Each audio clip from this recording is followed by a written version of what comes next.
வணக்கம் நண்பர்களே, நான் பொன்மொழி திருநாதன். இது வைப் வித் ட்ரைப். கடந்த வாரங்களில் நான் போட்ட பாட்காஸ்ட்டுக்கு நீங்கள் எல்லாரும் கொடுத்த ஆதரவுக்கு மிக்க மிக்க நன்றி. இந்த வாரம் ஒரு சைக்கலாஜிக்கல் கான்செப்ட் பற்றி தான் பார்க்க போகிறோம். ஒரு இன்ட்ரெஸ்டிங்கான டாபிக். யூஸ்வலாக நம்ம என்ன சொல்லுவோம், நமக்கு ஏதாவது தப்பு நடந்ததுன்னா, ஒரு கெட்டது நடந்ததுன்னா நம்மளை சுற்றி நமக்கு ஆதரவாக ஆட்கள் வேணும், நமக்கு உறவுகள் வேணும், நமக்கு நண்பர்கள் வேணும், ஆட்களை நம்ம சம்பாதிக்கணும் அப்படின்னு தானே சொல்லுவோம். நானும் அப்படி தான் பல வருஷமாக சொல்லிகிட்டு இருந்தேன். ஆனால் இன்றைக்கி நாம் பேச போகிற டாபிக் கொஞ்சம் டிஃப்ரெண்ட்டானது. கஷ்டத்தில் நம்ம கூட இருக்கிற உறவுகள், நண்பர்கள் எந்தளவுக்கு முக்கியமோ அதே மாதிரி நமக்கு சின்ன சின்ன நல்ல விஷயங்கள் நடக்கும் பொழுதோ சரி, இல்லை பெரிய பெரிய சந்தோஷமான விஷயங்கள் நடக்கும் பொழுதோ சரி, நம்ம கூட இருக்கிற நம்ம உறவுகள், நண்பர்கள், நம்ம வீட்டில் இருக்க எல்லாரும் எப்படி ரியாக்ட் பண்ணுறாங்கங்கிறதையும் நம்ம நோட்டீஸ் பண்ணணும் அப்படிங்கிறது தான் இந்த கான்செப்ட். இது ஒரு தீசிஸ் பேஸ் பண்ணது. டாக்டர் ஷெல்லி கேபிள் அப்படிங்கிறவங்க யூனிவர்சிட்டி ஆஃப் கலிஃபோர்னியாவில் ஒரு தீசிஸ் சப்மிட் பண்ணுறாங்க. அந்த தீசிஸோட டைட்டில் பார்த்திங்கன்னா, will you be there for me when things go right. சாராம்சம் என்னென்னா, எனக்கு நிகழ்ச்சிகள் நல்லபடியாக நடக்கும் பொழுது நீ என் கூட இருப்பியா? யூஸ்வலாக என்ன செய்வோம், நம்ம எனக்கு கஷ்டம் நடக்கும்போது என் கூட இருப்பியா, எனக்கு கெட்ட காலம் வரும்பொழுது என் கூட இருப்பியான்னு தானே நம்ம எல்லார்ட்டையும் கேட்போம். ஆனால் இவங்களுடைய கேள்வி என்னென்னா, எனக்கு நல்ல விஷயங்கள் நடக்கும் பொழுது, நான் சந்தோஷமாக இருக்கும்பொழுது நீ என் கூட இருப்பியா? அஃப்கோர்ஸ் நம்ம எப்பயுமே என்ன சொல்லுவோம், நல்ல நண்பர்கள்னால் கெட்டதில் தான் இருப்பாங்க, மற்றபடி சுமாரான நண்பர்களோ இல்லை சுமாரான உறவுகளோ அது எப்படி வேணால் நம்ம எடுத்துக்கலாம், அவங்க சந்தோஷத்தில் நம்ம கூட இருப்பாங்க, ஆனால் துக்கம் வந்தால் ஓடி போயிடுவாங்க அப்படின்னு நம்ம சொல்லுவோம்ல. அப்படி தான் சொல்லி நமக்கும் பழக்கம். ஆனால் இது ஒரு குட்டி ட்விஸ்ட்டு. எந்த அளவுக்கு நம்ம கூட இருக்கிறவங்க அந்த சந்தோஷமான நிகழ்ச்சியில் எந்த அளவுக்கு அந்யோன்யமாக, ஆத்தென்டிக்காக, உண்மையாக இருக்காங்க அப்படிங்கிறது தான் இந்த தீசிஸ் பேசுது. ஸோ ஒரு சின்னமாக ஒரே ஒரு சினாரியோ எடுத்துக்கலாம். அந்த சினாரியோவை 4 விதமாக பார்க்க போகிறோம். அதுலேயே நம்ம யார் யார் எப்படி இருக்காங்க, நாம் அதே மாதிரி சுச்சுவேஷனில் மற்றவங்கக்கிட்ட எப்படி இருக்கோம் அப்படிங்கிறது நம்ம கண்டுபிடிச்சிக்கலாம். ஸோ ஒரே சந்தோஷமான விஷயம், ஆனால் 4 டிஃப்ரெண்ட்டான சுச்சுவேஷனில். ஒரு எக்ஸாம்பிள் எடுத்துக்கலாம். உங்களோட ரொம்ப ஒரு க்ளோஸ் ஃப்ரெண்டு ஒருத்தவங்க இருக்காங்க. அவங்கக்கிட்ட போயிட்டு உங்களுக்கு ஒரு ப்ரமோஷன் வந்திருக்குன்னு சொல்கிறீங்கன்னு வச்சுக்கோங்களேன். உங்கள் ஃப்ரெண்டு கூட இருக்கலாம், இல்லை நம்ம வீட்டிலையே நம்ம ஹஸ்பண்ட் அண்ட் ஒய்ஃப்குள்ளே இருக்கலாம், இல்லை வேறு யார்கிட்டையாவது உறவினர்கள்கிட்ட சொல்லும்பொழுது அந்த சந்தோஷமான விஷயத்தை நம்ம போய் சொல்கிறோம். ஃபஸ்ட்டு ஸ்டெப் அவங்க எப்படி இருப்பாங்க, ஃபஸ்ட்டு சுச்சுவேஷனில் அவங்க எப்படி இருப்பாங்கன்னா, கான்வர்சேஷன் கில்லர்ஸ். அதாவது உரையாடலையே அவங்க அதோடு நிப்பாட்டிடுவாங்க. ஃபார் எக்ஸாம்பிள், நீங்கள் போய் சொல்கிறீங்க, எனக்கு ஒரு வேலையில் நான் ரொம்ப கஷ்டப்பட்டேன் இல்லையா, அந்த வேலையில் எனக்கு ப்ரமோஷன் கிடச்சிருச்சு, எனக்கு ரொம்ப சந்தோஷம் அப்படின்னு நீங்கள் சொல்லும்பொழுது அவங்க, ஓ அப்படியா, வெரி குட், கங்க்ராச்சுலேஷன்ஸ், அவ்வளோதான்.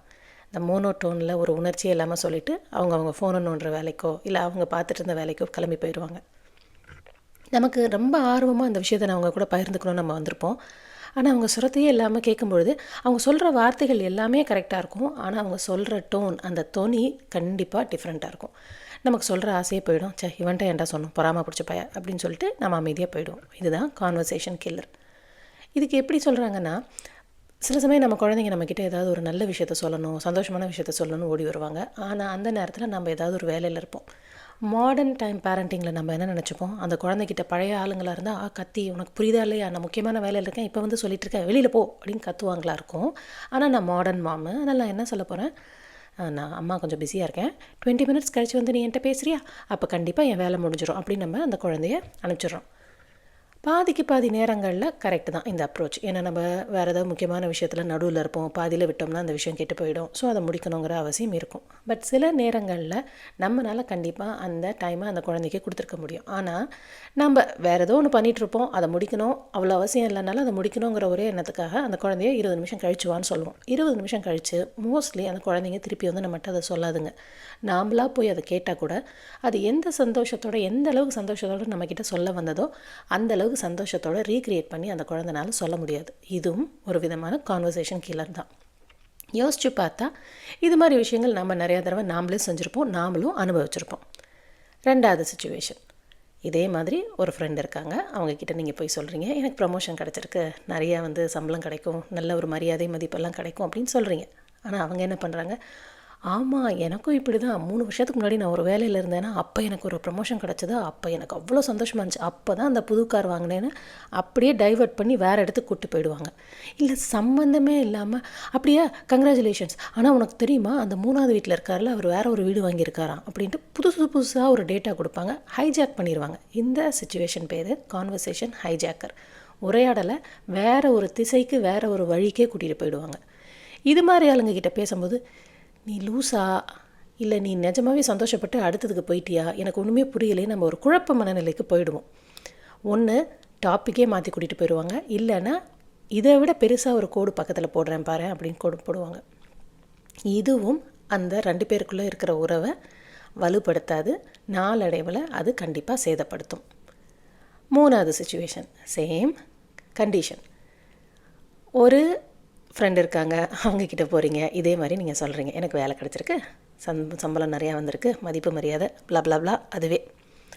ஆனால் இவங்க என்ன தெரியுமா பண்ணுவாங்க, புது வேலையா, அது பழைய வேலை, நிறைய சம்பளம் இருக்குதுன்னு சொல்கிற, ஆனால் இந்த இடமே உனக்கு பிடிக்கலன்னு சொன்னேன், நீ வேறு இடம் மாறி போகலாம், அது ரொம்ப தூரம்னு சொன்னேன், இப்போ அதே வேலையை ஒத்துட்ருக்க, சம்பளம் ஜாஸ்தி தான் இருந்தாலும் வேலையும் ஜாஸ்தி இல்லை, ஏற்கனவே உனக்கும் அந்த டீமுக்கும் ஆகாது அப்படின்னு எப்போவோ நம்ம புலம்பி வச்ச அந்த நெகட்டிவ் எல்லாத்தையும் கூட்டிகிட்டு வந்து வச்சு இன்னும் கொஞ்சம் எக்ஸ்ட்ரா நெகட்டிவாக போட்டு நாமளே இப்போ சந்தோஷப்படலாமா, ஐயோ தப்பு பண்ணிட்டோமோ அப்படின்னு யோசிக்கிற அளவுக்கு நம்மளை கொண்டு போய் விட்டுருவாங்க.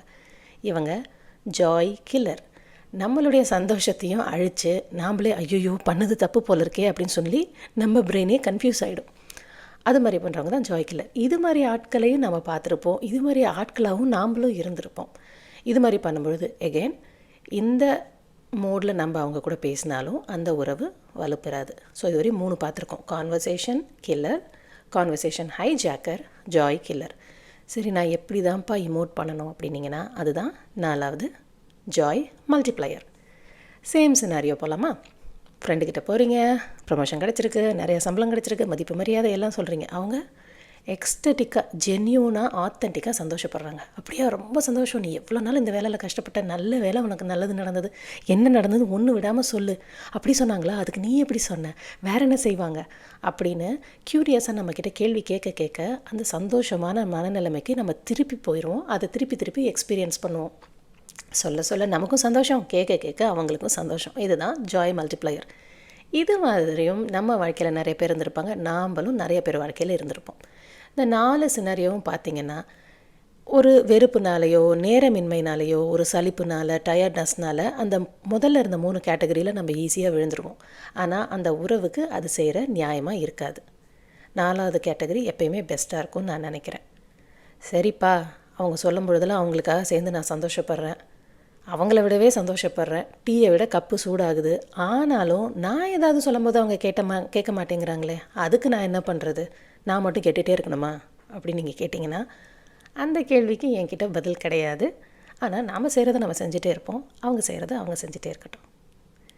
இந்த பாட்காஸ்ட் உங்கள் எல்லாருக்கும் ரொம்ப பிடிச்சிருக்கும்னு நான் நம்புகிறேன்.